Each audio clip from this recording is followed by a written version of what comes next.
열린교회 성도 여러분 안녕하세요. 1월 9일 매일 성경 묵상 함께 하겠습니다. 오늘 묵상할 말씀은 여호수아 7장 1절에서 15절의 말씀입니다. 함께 읽겠습니다. 이스라엘 자손들이 온전히 바친 물건으로 말미암아 범죄하였으니 이는 유다 지파 세라의 증손 삽디의 손자 갈미의 아들 아간이 온전히 바친 물건을 가졌음이라. 여호와께서 이스라엘 자손들에게 진노하시니라. 여호수아가 여리고에서 사람을 베델 동쪽 벳 아웬 곁에 있는 아이로 보내며 그들에게 말하여 이르되 올라가서 그 땅을 정탐하라 하매 그 사람들이 올라가서 아이를 정탐하고 여호수아에게로 돌아와 그에게 이르되 백성을 다 올라가게 하지 말고 이 3,000명만 올라가서 아이를 치게 하소서. 그들은 소수이니 모든 백성을 그리로 보내어 수고롭게 하지 마소서 하므로 백성 중 3,000명쯤 그리로 올라갔다가 아이 사람 앞에서 도망하니 아이 사람이 그들을 36명쯤 쳐 죽이고 성문 앞에서부터 스바림까지 쫓아가 내려가는 비탈에서 쳤으므로 백성의 마음이 녹아 물같이 된지라. 여호수아가 옷을 찢고 이스라엘 장로들과 함께 여호와의 궤 앞에서 땅에 엎드려 머리에 티끌을 뒤집어 쓰고 저물도록 있다가 이르되 슬프도소이다 주 여호와여 어찌하여 이 백성을 인도하여 요단을 건너게 하시고 우리를 아모리 사람의 손에 넘겨 멸망시키려 하셨나이까. 우리가 요단 저쪽을 만족하게 여겨 거주하였더면 좋을 뻔하였나이다. 주여 이스라엘이 그의 원수들 앞에서 돌아섰으니 내가 무슨 말을 하오리이까. 가나안 사람과 이 땅의 모든 사람들이 듣고 우리를 둘러싸고 우리 이름을 세상에서 끊으리니 주의 크신 이름을 위하여 어떻게 하시려 하나이까 하니 여호와께서 여호수아에게 이르시되 일어나라 어찌하여 이렇게 엎드렸느냐. 이스라엘이 범죄하여 내가 그들에게 명령한 나의 언약을 어겼으며 또한 그들이 온전히 바친 물건을 가져가고 도둑질하며 속이고 그것을 그들의 물건들 가운데 두었느니라.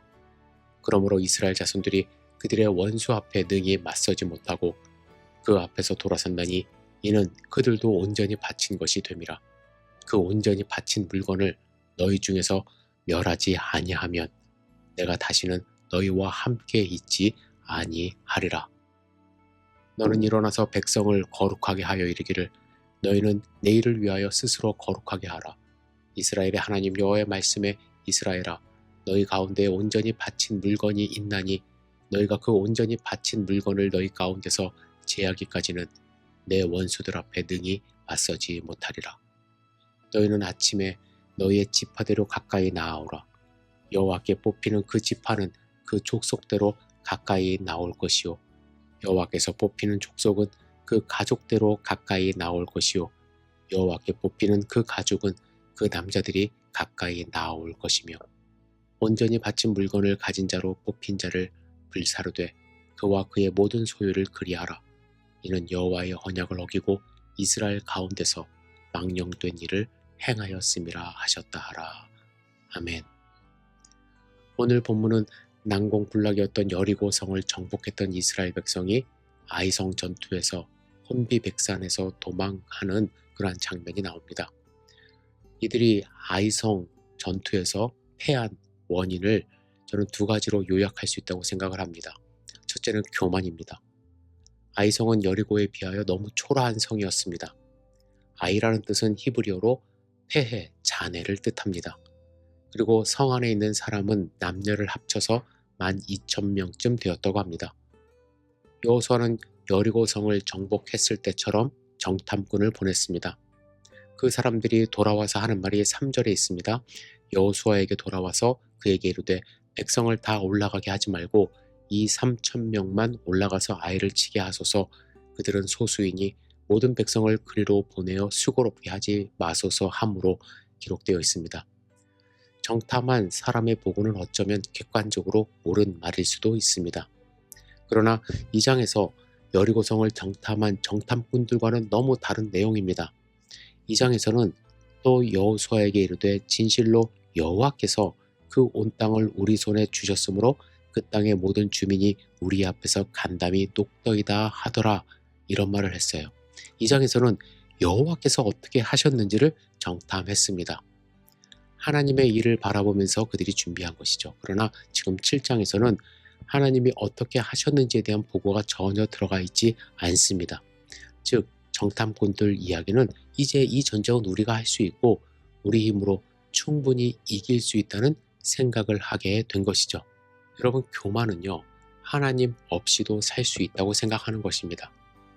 하나님의 인도하심을 받아야 하는 것이 당연한 삶의 모습임에도 불구하고 정탐꾼들의 말에는 전혀 하나님의 인도하심을 느낄 수 있는 말이 없습니다. 그들의 눈에는 별거 아닌 것으로 보였고 그래서 다 올라갈 필요도 없고 이 3,000명만 가자고 말합니다. 이런 제안에 대하여 여호수아도 기도도 해보지 않고 흔쾌히 받아들여 3,000명만 아이성으로 올라가게 됩니다. 그 결과 그들은 혼비백산하여 도망쳐 오죠. 그리고 이스라엘 백성들의 마음이 녹아 물같이 되었다고 말씀합니다. 마음이 녹아 물같이 되었다, 이 표현이 어디 나옵니까? 이스라엘 백성들이 여리고 성을 점령하기 전에 여리고 성 주민의 마음 상태가 바로 이러한 상태였어요.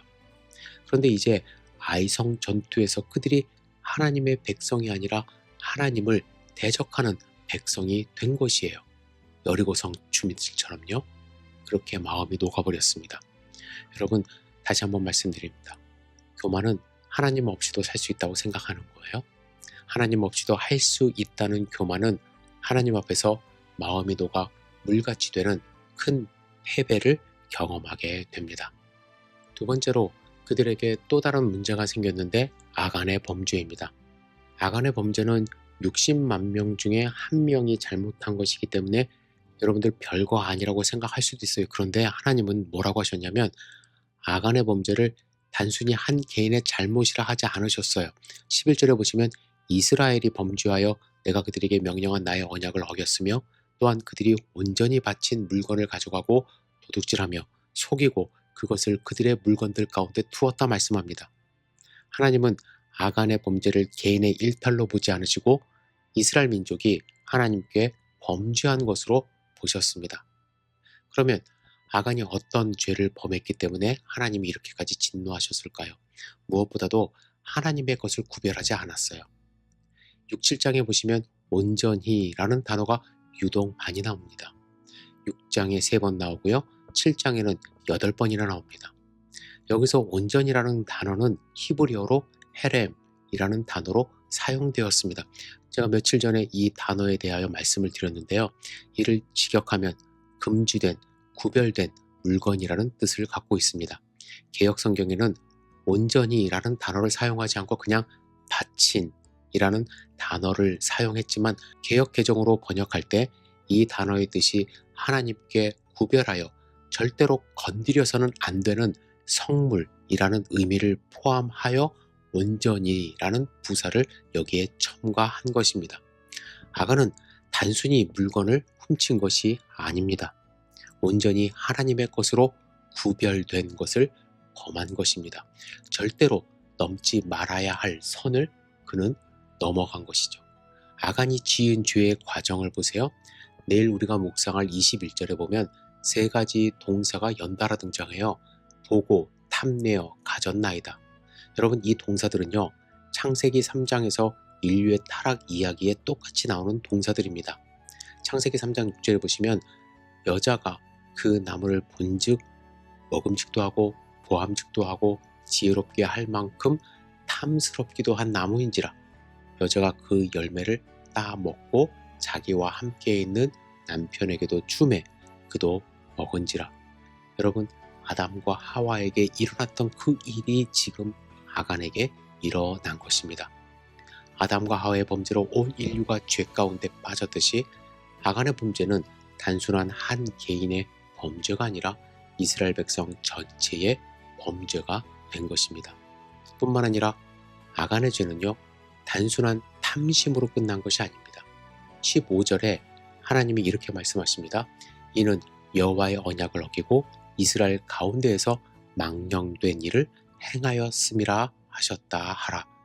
그는 탐심으로 하나님과 맺은 언약을 어겼을 뿐만 아니라 이스라엘 가운데서 망령된 일을 망령했다고 말씀하세요.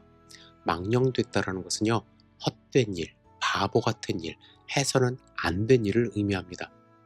여러분, 이런 망령된 일이 만약에 성공했다고 가정해 보세요. 아간은 아마도 평생 비밀을 지키고 살 수는 없었을 거예요. 사람들이 의심했겠죠. 자녀들이라도 알았을 것입니다.